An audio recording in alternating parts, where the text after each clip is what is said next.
today's project is taking our satellite dish, Starlink, and moving it from where it has been living, which is on top of the gray water collection tank, and putting it on its own pole. So you can buy the adapter that sits on the top of a pole, and it gets secured in there. And then the dish itself just plugs straight into that. And now we're going to concrete this into the ground. Now, we've been talking about being able to make sure we can still access that dish in the event that we need to clean it off. An orchard ladder is probably going to be our best bet eventually. And this wire is going to be strung actually kind of on the underside of that eave of the house. And eventually it will be put through the wall and then strung inside where we're going to have it permanently kind of plugged into where the router is going to live, centrally located in the house.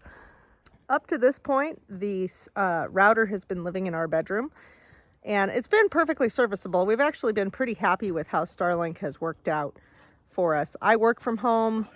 Clara does a lot of her Zoom classes from home and stuff like that, and it's perfectly serviceable. So, you know, good old Mr. Musk has his moments. He does make a good off-grid friendly internet product. I think you need a new battery. That battery sounds tired. What are you doing here, William? Building some bracing because we are going to fill this hole with concrete. Mm-hmm. Right, so this is just part of my bracing. I'm gonna get some other 2x4s and then hold this while I pour the concrete in. I'm just gonna mix it single bag at a time in a wheelbarrow and pour it in, and we'll show you what our bracing looks like. And it's gonna look stupid and funny, but it's gonna work. Well, that's all we care about. It's also temporary, right? Because once the concrete sets, we'll take it down. Yep, once the concrete sets. Now we do have that torpedo level, which is magnificently magnetic, helping us to make sure that we're bracing in the proper spot. 2x4s are 1.5 inches for people that don't know. And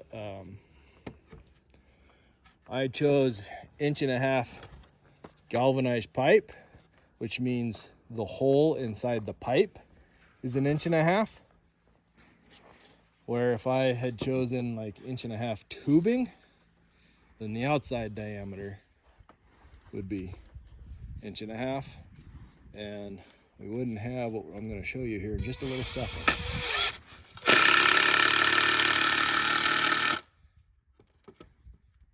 If you take your camera, you can see I can stick my finger in there. That's because the outside diameter on this 1.5 inch iron pipe is actually like 1.75 inches.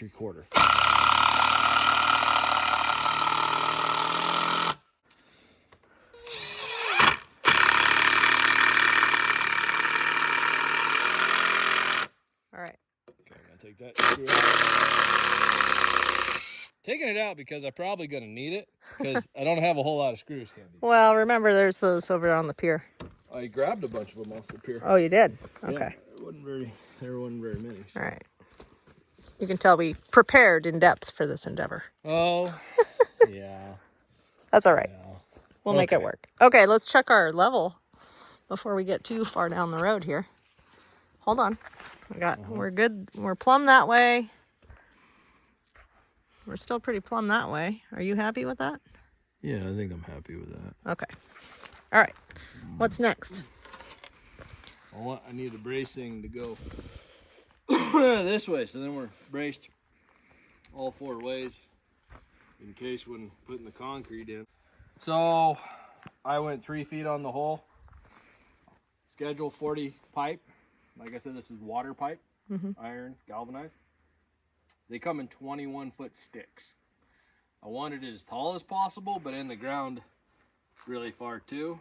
And to stabilize. To stabilize. So, but 3 feet in the ground, surrounded by concrete.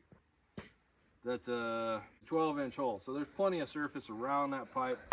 I put rocks in the bottom to do a couple things. I put one little layer in there to have a place for water to shed if water gets in the top of the pipe, it can run straight down into the ground and drain. The big rocks are in there to help us stabilize it while the concrete cures. These will be on here for a couple days. So, yeah. Now, I just want to try and figure out a kicker to go this way and leave this open so I can come in with the wheelbarrow.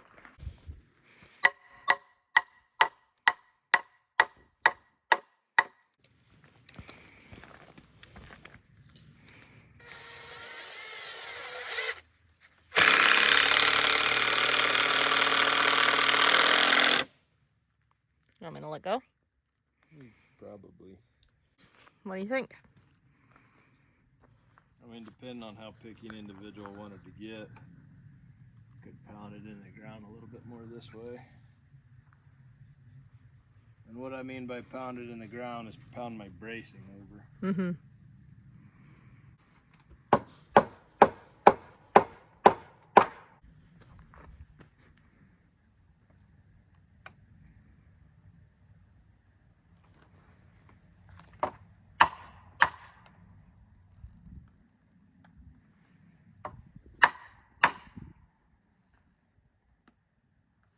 A little better. I think I'll roll with it.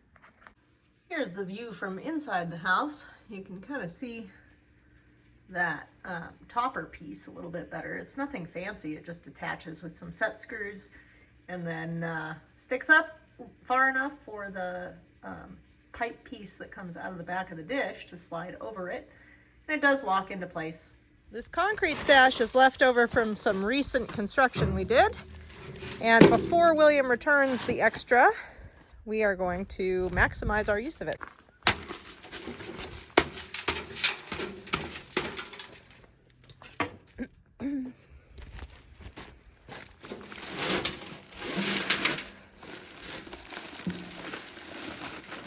Just going to do one bag at a time? I'm going to do one bag at a time because they're 60-pound bags. That would be 120 pounds plus water if I did two. I've done it. Yeah, I'm doing this myself. I did it myself over on the woodshed. It worked. I got my workout in. Oh, I'm sure you got your workout in. Whoa. That's true. I used a shovel when I did it, but choose your implement of choice. Whatever makes it work easier for you.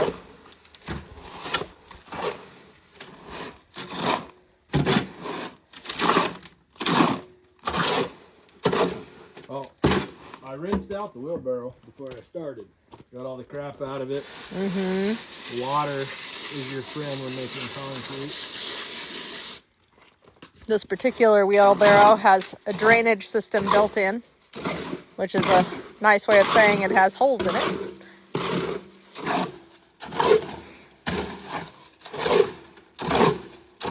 You could just dry pour these, but that thing is pretty tall. Pretty deep? Well, the post is tall. Yeah. What do you mean about dry pour? Dry pour? What do I mean about dry pour? Yeah. You just open the bag of concrete and dump it straight in the hole, and eventually over time it will absorb the moisture out of the ground and harden up. And if you're building fence out in the middle of nowhere, that works. That works good. Or yeah. It's probably a little wetter than it needs to be. Yeah. But that's okay. Yeah. It's also the bottom one, so it should be fine because the extra water will just drain into the ground. Yep. And then I have a little stick here for tamping. Yes. Critical step. Well, I mean, on some things, sure. Others, not so much.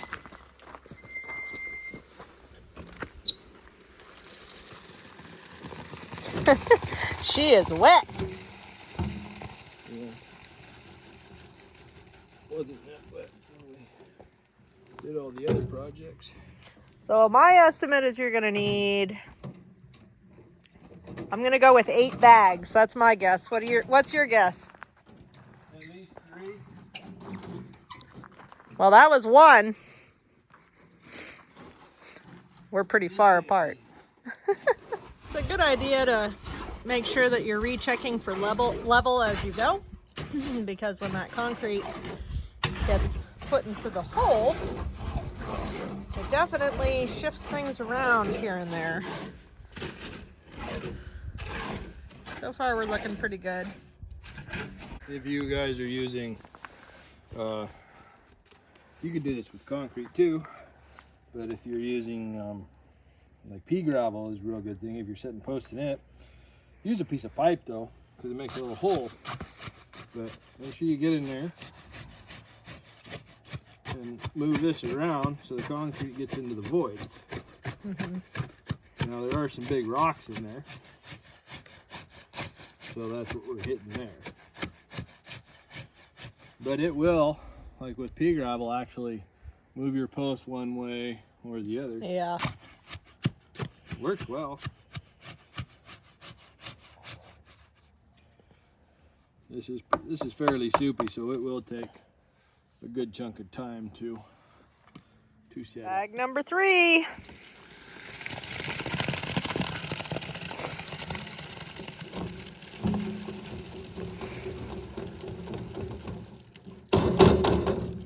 I think I stand by my 8-bag estimate. Well, a moment ago I would have laughed at you because it looked like it wasn't going to take too many.